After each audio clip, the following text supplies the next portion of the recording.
Hi, I'm Greg Sandow, and I'm sitting here now with Laura Brownell. And Laura, you are, let me see if I get this right, the director Symphonic Services of the AFM, the American Federation of Musicians, and you're responsible for all of the union activity for all of North America in the symphonic field. That is correct. Let me qualify that just by explaining a little bit about the structure of the AFM. The AFM is a federation of geographic locals. There are approximately 250 such locals in North America, including Canada and the United States. The symphonic bargaining rights are held by the locals, not by the federation, and that is dictated by labor law on both sides of the border. The Symphonic Services Division was created, I believe it was in the 70s. I'd have to check when that actually started. But that came out of a desire to provide an umbrella function to support the work of locals in representing their symphonic bargaining units.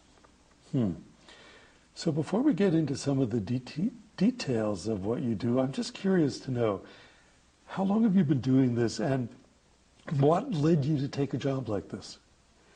I've been working for the AFM for almost 12 years now. 10 of those years were spent doing the symphonic function on the Canadian desk in Toronto.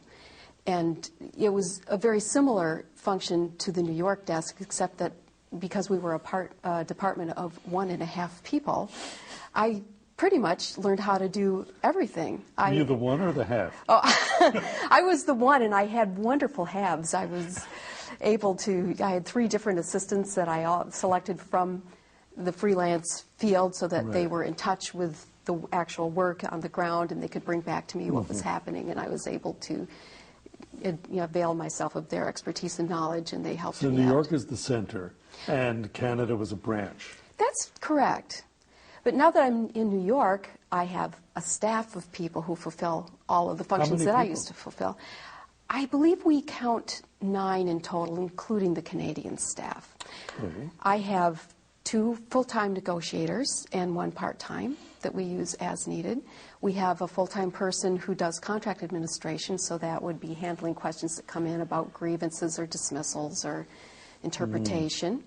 We have 1 full-time person who handles all the recording projects, and she is incredibly busy, often dealing with managers as well as musicians and local officers, helping them with the various projects that come through. Okay, this is a lot to go over. I think probably I need grounding in all of that, but you started as an orchestral musician. You play the violin.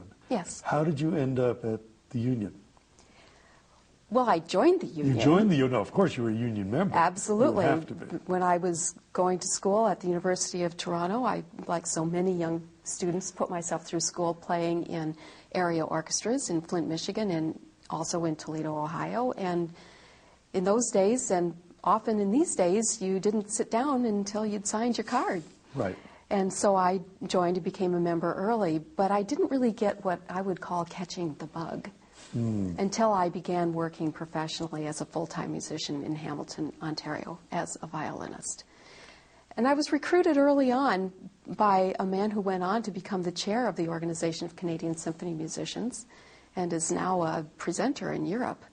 But he recruited me and brought me into the whole business of representing musicians early on.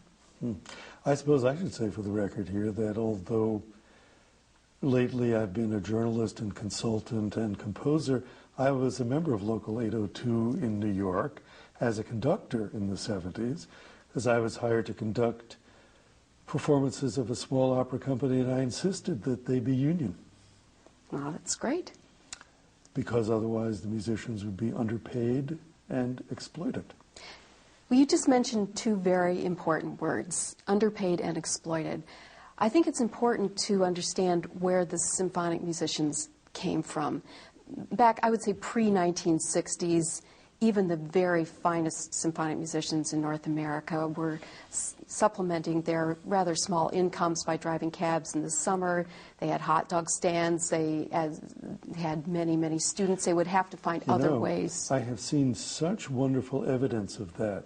The Indianapolis Symphony did a nice little book to celebrate some anniversary of theirs. And as part of the orchestra's history, they recounted the jobs that people had. And they were working in factories, and they were clerks in stores. Exactly right. And I think that one of the wonderful things that has come from the unionization of that group of musicians and essentially creating good, full-time, secure jobs for these people is that more and more people have been able to make that choice as a career choice. One of the goals of my department and of the AFM is to ensure that symphonic performance continues to be a viable career choice for these people. Absolutely, because you're talking about people who are highly trained professionals who in the old days did not make anything like the income that comparable professionals in other fields would make, and also served at the whim of the conductor.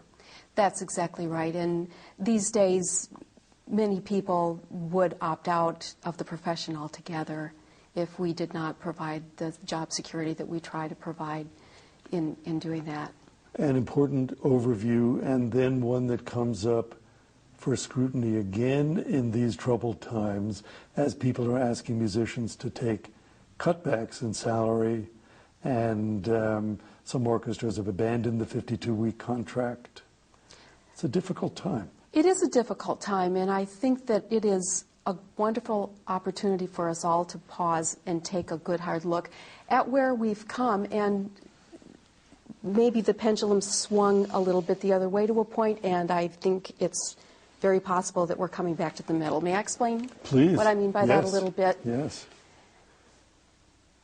I can even put it in terms of my own experience on the Canadian desk. When I first started working there, the musicians did not have any history of militancy at all. The Canadian musicians, they had become quite separated from their American counterparts, and there had been some really tough times with the government funding, and of course the Canadian orchestras are more dependent on that government funding.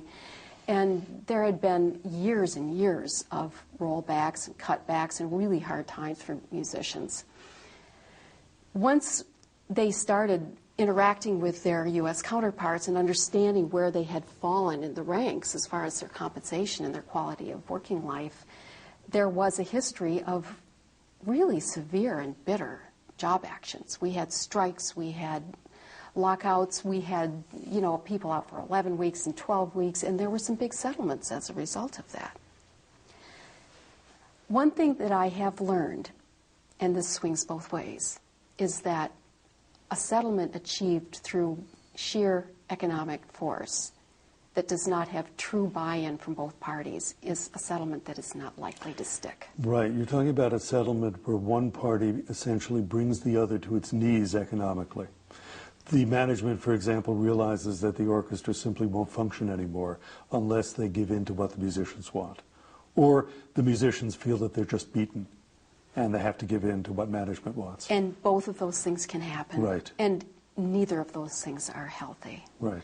It doesn't mean that strikes will never happen. They will sometimes have to happen, but I think generally speaking they're a poor way to resolve a dispute, and we all need to put down our bricks and bats and come to a better way of understanding how to deal with each other. So you and I first started working on the New York desk, which was the second half of 2004. There were many of the larger orchestras that were going into contract negotiation. We had Philadelphia, New York, Chicago, Cleveland, National Symphony, and I'm sure I've forgotten a couple, but certainly that group sticks in my mind. And there was palpable pressure from the management side in the wake of all of the struggles with 9/11 and with the stock market taking a big piece out of these endowment funds. There was a real desire to, in a unified way, bring those wages down as a group.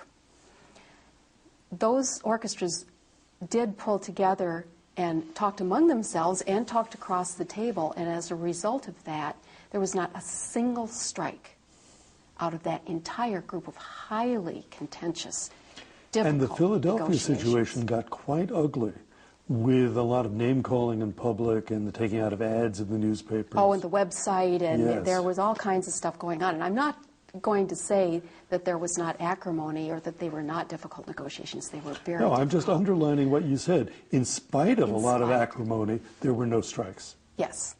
And I think that you have to say at the end of the day that there was a shared understanding that it was going to be important to preserve that level of compensation and working conditions for those musicians in order to preserve these institutions. Ultimately, we sink or swim together. That's right. But in that context, having set the scene, we then had the St. Louis Agreement, which, for reasons that escape me, expired mid-season. They must have done some sort of a adjustment of the fiscal year or something. So it expired after those negotiations had settled.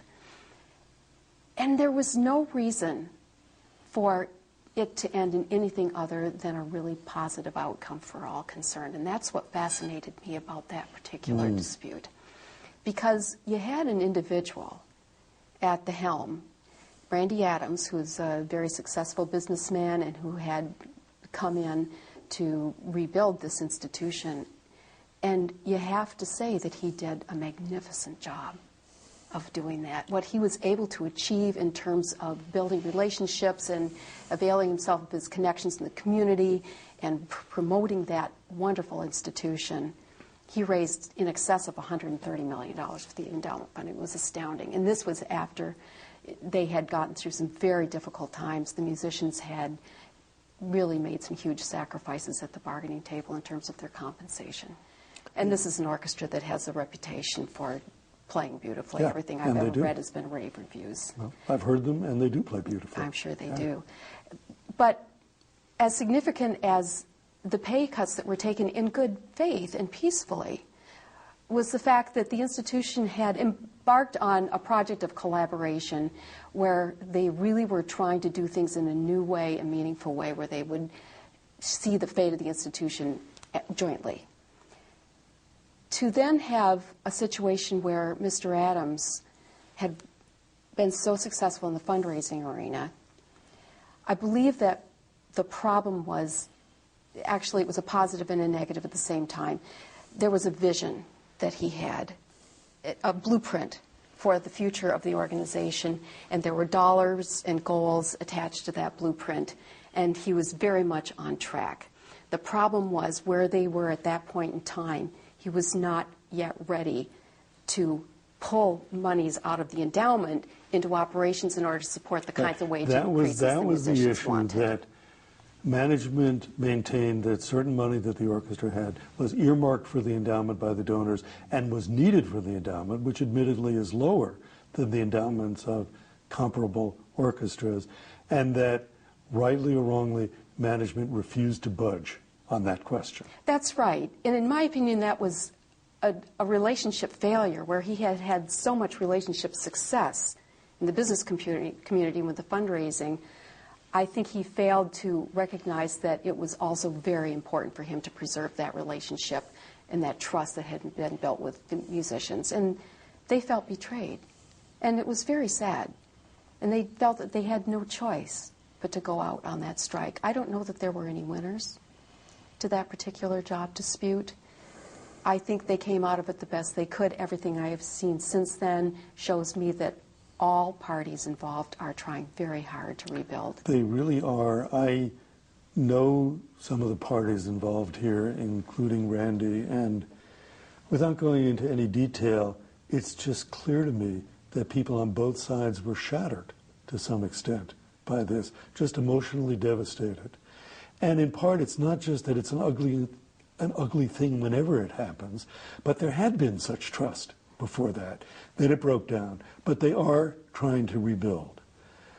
I'm curious to know what the AF&M's role is in something like this.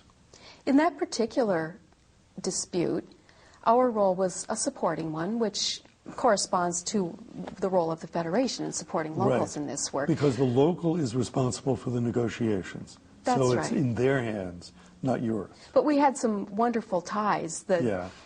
ICSOM, which is the representative group of the symphony musicians, has a chair who plays piccolo in the St. Louis Symphony, and he and I, of course, are in contact all the time, Jan Gippo. Yeah. And their attorney, their negotiating attorney, Len Leibowitz, is on retainer with the Symphonic Services Division. So we had all of these wonderful connections already. And I chose to provide support by writing articles in the International Musician. Which is the publication of the AFM. That's right. It's our official journal. And early on in the dispute, I wrote a rave review about Randy Adams and his achievements in hopes that that would somehow lead them to understand that they had achieved so much and to invite him to move that extra step to resolve this dispute. Later on, I wrote one that was a little bit more harsh. Which you have every right to do. What strikes me talking to you here is that you are, on one hand, a sort of statesman or stateswoman of the orchestra world, in that you really think, as everybody in this business has to now, about what the long-range interest of orchestras has to be. But on the other hand, and quite rightly, your job is, as representative of the musicians, to support the musician's interest, which is something that can't be forgotten. No amount of cooperative work changes the fact that you have different parties at the table who have their own way of looking at things and their own interests. And if the musicians do not look out for their own interests, nobody will. I believe that's true. I think that the future lies, though, in all parties involved keeping three things in front of them. We have to have wonderful music. That's what it's all about, first and foremost. We have to have healthy institutions to employ our members, because if we don't have that, we won't get number three, which is good jobs for our members, and that's what we're all about. Right. And by good jobs, I mean adequate compensation commensurate with their training and with working conditions that keep them safe and healthy and able to live full lives. And that last is actually an interesting point, because we forget sometimes that being a symphonic musician is not the easiest thing in the world. There can be repetitive strain injuries. There can be hearing loss. What does the union do? Well, the injuries, that's an interesting piece. I'll come back to that. But there is another thing I think is very important that not everyone's aware of, and that is that there are really two kinds of full-time symphonic performance careers. The one kind we all are familiar with, which is the full-time job in the full-time orchestra. Right. And the other kind is what we call the driving for dollars career, where musicians will play in many regional orchestras and will piece those together into a full-time career. And just parenthetically, it seems to me that the life of the big orchestras is much better known, much more written and talked about than the life of the smaller ones, where sometimes some of the most musically interesting things can be going on. And of course, they are the source of employment for so many musicians. So I'm glad you brought that up. And it is wonderful to see the degree of commitment and attachment to these organizations that these musicians have, even though their relationship with Orchestra X might only be 1/5 of their career, because they're probably playing in 3 other orchestras in a market area. They have a teaching studio. They're probably subbing in the big orchestra that's kind of in the middle of it, and they're probably doing wedding gigs and trying to piece it all together, and they're running around and putting lots of miles on their cars and trying to juggle these schedules, and those stresses are enormous for them. There are also stresses on the musicians in the major orchestras. Injury is significant. We have a very high, unacceptably high level of repetitive strain injury, and it's not just the string players. We also have dystonias and the brass embouchure problems. It really, I don't think there is a section in the orchestra that's not touched by that problem. And there are kind of 3 ways to deal with it. We all know about trying to get cures, surgeries and treatments, but prevention, of course, is the better way to go. There are responsibilities on the individuals, the musicians, to realize that what they're doing is actually an athletic pursuit. They need to be fit, they need to warm up, they need to understand how they're approaching their instrument. But there are responsibilities on the management, too, in terms of workload, ergonomics, proper chairs, proper sound shields. There have been leaders, and kind of a behind-the-scenes way of dealing with this problem. There was a wonderful example in the National Arts Center Orchestra led by Pinka Zuckerman, where he realized that just by reducing the number of programs per week from 4 to 3, that the number of hours preparing in the studio was decreased. So it wasn't actually a workplace change, but it was a work density change that meant fewer notes to learn and fewer hours in the woodshed, if you will. It seems that, in fact, that this is a subject that bears a lot of thinking about, because the solutions may be simpler than anyone thinks in some ways, but just really haven't been addressed. And I think that coming together and coming up with an international, not even national, international code of ethics and set of practices around this will be very helpful. Symphonic careers are challenging to maintain over time. Those wonderful early years when you win the big job and you're playing on the stage this repertoire that you love, over time can create problems in that there's not an awful lot of opportunity for personal growth within just the narrow realm of performing the masterworks. There are many ways that people deal with this and many ways that we can improve the management of that. Again, this post-9/11 era that we're in has afforded many of us the opportunity to think through the experience of playing in an orchestra and finding ways that we can enhance that. I think that the musicians in an orchestra are one of the institution's greatest artistic, creative resources, and that has been overlooked, just overlooked and minimized, because normally the orchestral musician's job is to sit there and not say anything and do what the conductor says. And if you have the world's most wonderful conductor, that might be a stimulating experience, although even with the best, it might pall over time.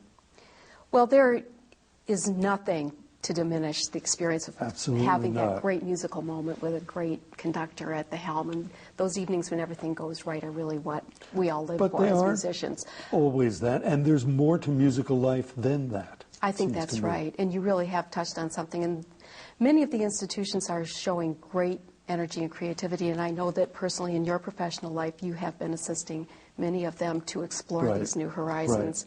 As far as presentation, as far as tapping into that artistic resource, almost reinventing the concert experience. I think so, but also I think that a musician's life in an orchestra could be reinvented. You've seen maybe Music from the Inside Out, the film about the Philadelphia orchestra musicians. So one of the things that struck me is how excited the musicians were playing some of their gigs outside the orchestra. The two violin players who were in a bluegrass band, the principal trombonist who plays in a salsa band. And I feel that that kind of activity, as well as just classical chamber music, might somehow be integrated into an orchestra's life. Well, many of them do find these outlets and avenues outside of it. But see, you use the word outlet. So it's an outlet for something that's not happening in the orchestra. And now, I don't say that the Philadelphia Orchestra transforms itself into a salsa band, but if they have one of their principal players who loves playing in a salsa band, maybe there's some relationship between that and the orchestra. And probably between that and the audience, too. Between that and the audience, for sure. The audience would be thrilled to know that he does that. The audience that's an audience for the salsa band could be more interested in the orchestra if they knew that he was doing it. I think one of the biggest developments that I am seeing, and I'm putting that in the present tense, and Eastman is a wonderful leader in this regard, is that musicians are really starting to see beyond their task on the stage and in the practice room, and are starting to understand the value and importance of the audience first and foremost, and of the people who give so generously to their organizations, and that there's a need to reach out and establish connections with them. They're learning to understand the value of the administration. And this is where I remember as a young violinist in my 20s, I didn't care what they were doing up there. I was sure it was nowhere near as glorious and important as what we were doing on the stage. Obviously, I've learned since then, and part of my task is to make sure our members learn and understand and appreciate how important that is. It is. I teach, as you know, at Juilliard and this semester at Eastman, and I remember talking about some administrative matters in managing an orchestra to my students at Juilliard some years ago, and one of them says, I don't care about that, he says. All I want to do, he's a trumpet player, he says, I want to get up and I want to play Shostakovich symphonies with a great orchestra. And my answer was really crass but really necessary. I said, how do you think that's going to get paid for? Who's going to pay you to do that? You need this whole structure, unfortunately, or fortunately. It's a fact. You need a structure that makes it possible. Well, that passion and enthusiasm is typical of the youthful player. Yes, you would not want to in any way put a damper on that, but a respect and understanding for the role of administration. I have an interesting story. I went to a conference once where I wanted to do a panel on musician involvement in selection of the executive director, the CEO, if you will, and the music director. I just couldn't get them off the music director topic. They didn't want to talk about the CEO, but you know what? There's probably nothing more important than becoming, to your future as a professional. Who's going to run the administration? To the sustainability of your career as who is going to be in that leadership position. And so in Philadelphia now, I understand the musicians are involved in picking Joe Kluger's successor. As well they should be. As well they should be. Also, another innovation that strikes me is that in Pittsburgh, though maybe this is happening elsewhere, the musicians are increasingly involved in the auditions for new players. And what strikes me in Pittsburgh, and I really kind of love this, that after somebody has proved through the early stages of the audition process that they're worth considering seriously for a job in the orchestra, now they have to hang out and play chamber music with the musicians in their section. And that's become a stage in the selection process. And often, many orchestras are moving to actually having the candidates play a week with the orchestra. Yes. And that also is incredibly important to understanding the musical fit, the personality fit. Those musicians live and work very closely together. They do. And there needs to be a synergy. And you know, in that they're making music together, which in a way they do every day, and they could take it casually. But it's interesting that making sweet music together has become a phrase that people use just for having a wonderful time together. And we should understand that, ideally anyway, that's what happens when you make music. And in fact, there has to be some kind of personal relationship. But on a different topic now, or maybe it's a related topic, one of the new things that's been going on, as I understand it, in recent years, is that you and others from musicians' unions are now working on projects with the American Symphony Orchestra League. Yes, we are. And I understand that it's a fairly recent development stateside. I sat on the Orchestras Canada board for 6 years when I was on the Canadian desk, and that was just a fact of life. That's the way things were always done there. Maybe, so I came here with that experience. And maybe that's because the orchestras are publicly funded to a much greater degree than here, and so there would be a public responsibility for them. I think it goes deeper than that. There really is a cultural, a distinct cultural difference in terms of a cooperative spirit. The Canadians are famous for being peacekeepers and peacemakers. Oh, and the Americans are cowboys. We know this. But it's not false. It's not false. It is not false. And we have the great spirit of free enterprise, which leads people in business to think they can do anything they want. And so now an orchestra is a kind of a business, and the musicians are the employees. And there is a little bit more of an adversarial nature here. Yeah. Having said that, I've made no secret here on this side of the border of the fact that I think sooner or later we all need to, in some format or other, be in the boat together, trying to figure out where we're going with this.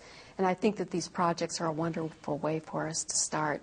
The one that's moving forward the most quickly, I would say, is the Collaborative Data Project, which is all about figuring out what do we need to know, what questions do we need to answer, and what format do we need those numbers to be in so that we can analyze that data. And these are numbers about orchestras. Yes. Numbers about number of ticket sales, budget numbers.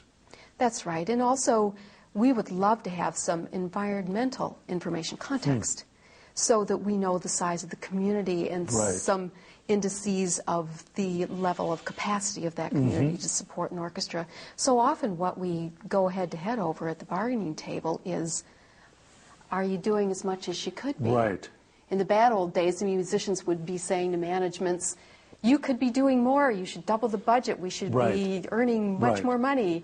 And managements would be saying, oh, the community's maxed out, we can't raise any more money. But if there's no information... If there's no information, how do you know if it's right? How do you have that discussion? Right. Yes. There are times, obviously, when the community is maxed out, and the musicians have to understand that there's not much further at the present time that you can go, that the money for things that seem reasonable, taken out of context, is just not there. But there are other times when management simply isn't doing its job. And the only way I know that that's the case is through experience, where I have seen in probably half a dozen examples I could name from my Canadian experience, which is where I've spent most of my career, where leadership change has resulted in dramatic and profound organizational change over a very short period of time.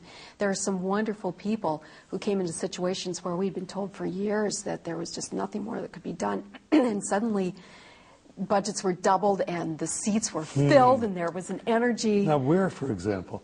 Oh, one of my favorites is Windsor, Ontario. Huh. A woman named Mina Grossman, and she loves music. You could tell working with her, she was a tough negotiator, tough manager, but I think that love of music and the love of her community inspired her when she took over an organization that was just on its last legs operationally and in every other respect, and she breathed new life into it. And interestingly enough, she started in the office. That was where the biggest breakdown was, and she needed to modernize it, she needed to staff up, and we were there explaining to the musicians that the rewards would flow from that if we would let her get her work done, and sure enough, they did. I negotiated several very favorable contracts there. It's a small orchestra, but it's a great success story. I know, and we were talking about smaller orchestras before. Sometimes there are wonderful success stories. Now, I ran into, and you may well know more about this than I, somebody from the board of the Saginaw, Michigan Orchestra. She was sitting across from me on a plane. We got talking, and she told me how they had come back from the brink. Well, tell me, I'm from Midland, which is just a half an hour away. I have family in Saginaw. Look, I'm not an authority, so footnote here to everybody, double check what I say. This is one source. Basically, they reinvigorated the orchestra's relationship with the community. That was the key to it. And a big part of that, she said, was making the musicians visible in the community. So now, honestly, I don't know if I am making this up or if it's what she told me, but they would play in malls, for example. So if you went shopping, you would see, here's a little group of musicians who are from the orchestra. So suddenly the orchestra had a face out there. One of the things that we have to do as a union is learn as much as we can about our institutions and about what it takes to run them. I have learned from observing managers that it's the ones that at the bargaining table are looking at their watches and looking over, the manager's looking over the board president and remembering that they have an appointment at City Hall and then they have dinner with a potential supporter. It's the ones that are not in their offices who are out in the community passionately advocating for their institution in a way that with such enthusiasm. So there's no apology about asking for money. There's no sense of cap in hand. There's this sense of we have something wonderful for you and we need your help.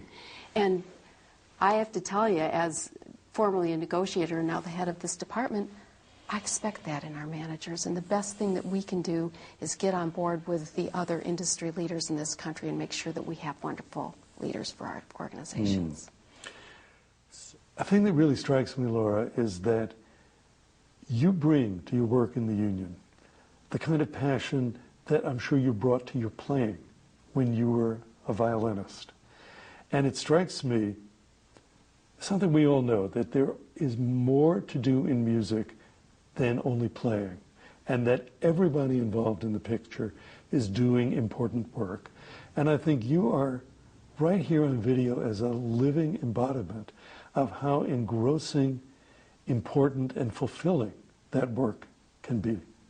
And all of that, I think, without ever dropping your fundamental job, which is to be an advocate and representative of the musicians.